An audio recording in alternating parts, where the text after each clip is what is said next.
So now we're going to start our third round. Karen, this is going to start with you. What differentiates you from the other three candidates? I know you're female.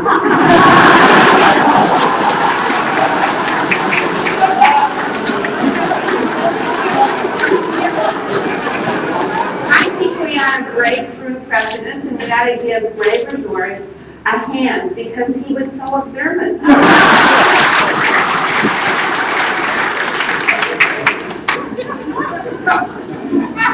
All kidding aside, I am the candidate up here. I'm not a businessman. I'm not a Harvard MBA. I'm not a bureaucrat. I'm not a politician. I have been working side by side with each one of you to educate you, to enable you to be able to voice your opinion in Congress and in Washington, D.C. on matters that affect each and every one of us.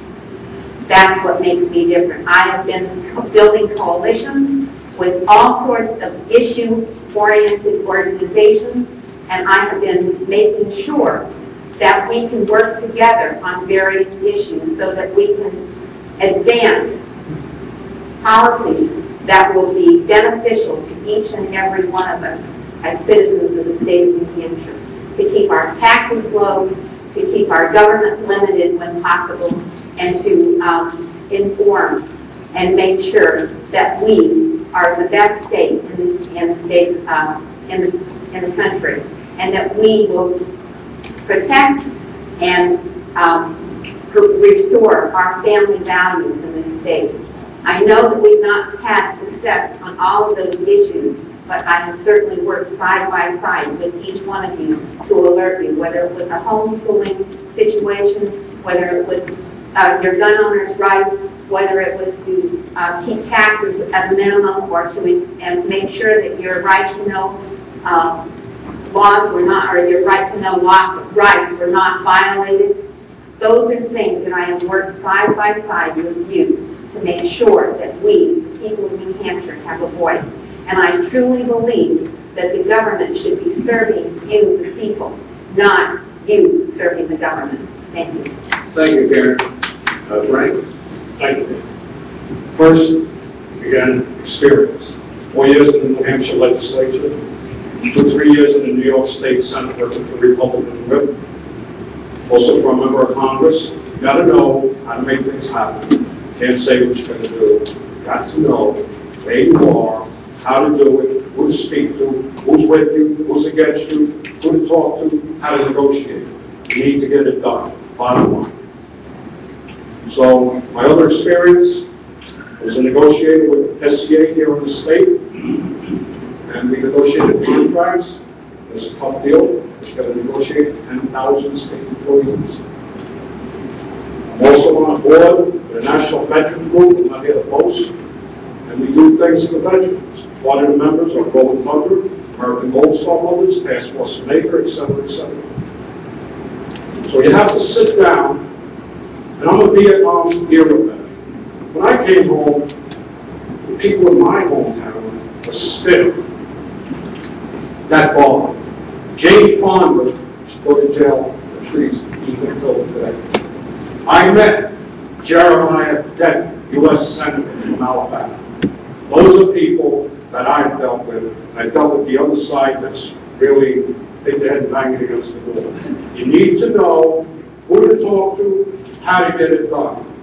And that's what I'll do. I will get it done. Hey, Johnny. Raven, I think I'm the only candidate here that have to take questions from the governing council. You don't want to ever do that. It's pretty tough. I started in the small business with my mom and dad. I watched the small business lifestyle. I also went to county government and helped as a prosecutor save lives. And at the Attorney General's office in homicide cases, I worked with many families. And I worked at the Department of Safety as the Deputy Commissioner. I was in the legislature, again, trying to do everything we did to save lives. I know that budget very well because when I became the Commissioner, I was the Commissioner of a $1.8 billion department. In the last 2 years, and this is really what separates two of my experiences, I've been called upon by governors and their staffs in other states to help them come up with ideas to cut spending, to reduce government, to do the things that we absolutely need to do right now in New Hampshire more than anything. You know, when Governor Kacheri from Rhode Island needed to have a health care waiver, to put him on a path of saving $388 million in Rhode Island, his staff came to me to help negotiate with the White House the waiver. And when Governor Quinn put together a taxpayer action board, they came to our group and we helped them find and identify $2 billion in savings in health and human services. You know, this is going to be the most critical election, I think, in our history. Our state's a great state. We want to preserve this great New Hampshire advantage. I want my children, like I said earlier, to enjoy this great state, to live free or die mentality and atmosphere. But you need to know a little about that budget, and you need to start from day one. You need to begin by executive orders. You need to bring staff in. You need to talk to commissioners, and you got to give them direction, and you got to lead them. And you got to know a little about dedicated funds, and you need to know about unfunded mandates, and you need to know who is actually trying to pull one over on you. And I'll tell you one thing, I'm going to lead from day one because of my experience. Thank you. Thank you, John. Jack? Well, first of all, I have been an executive, as I said, in the business owner all my life in the state of New Hampshire. Every dime I have ever earned was self-earned. I have 60 employees right now, and I'm responsible for every one of them. When I go to bed at night, there are times, I'll admit, I say, dear God, let there be a lot of checks in the mailbox tomorrow morning so I can meet payroll for all 60 of those people as well as my family. I have spent my life negotiating contracts with large and small corporations. I've spent my life dealing in board CEOs of various entities. Also spent my life dealing with multiple personalities. My daughter Tammy knows what I'm talking about. When you run a business of your own, they're all there. You have to be able to succeed, however, and I always have said, those who organize their chaos the best stand the best chance of success. Sounds a little strange, very accurate comment. I'm also a United States Navy veteran.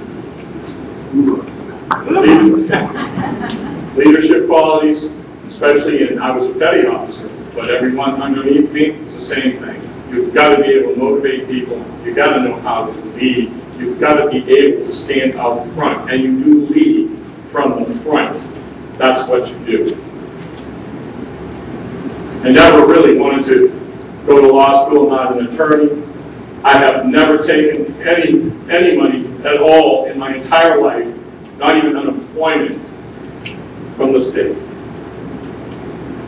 You have before you somebody that understands what leadership means, what tough times mean, what it means to take $1,000, the last dime you have, to start a business with, and turn that business into $1 million business in only a few years.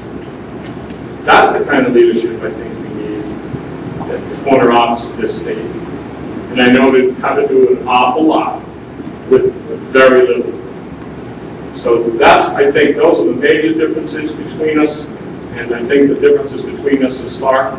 I think we're all good conservatives, and I think it comes down to you folks making decisions as to what you think this country and the state need now. Thank you. Thank you, Jack.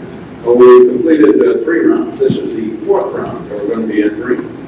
Frank.